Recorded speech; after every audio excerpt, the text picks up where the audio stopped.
ప్రియమైన దేవుని బిడ్డలారా, ప్రభువుతో ప్రతిదినం దేవుని మాటల ద్వారా ఈరోజు పరిశుద్ధన లేఖన భాగం కీర్తనలు 37వ అధ్యాయం 4వ వచనం. యెహోవాను బట్టి సంతోషించుము, ఆయన నీ హృదయ వాంఛలను తీర్చును.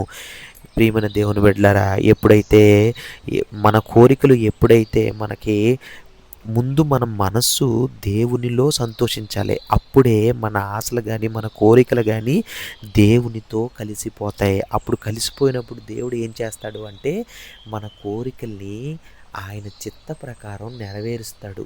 అలాగే దేవునిలో మనం సంతోషించాలి అంటే మనం ఏం చేయాలి? ముందు దేవుణ్ణి ప్రేమించాలి, అలాగే ఆయన ఆరాధించాలి.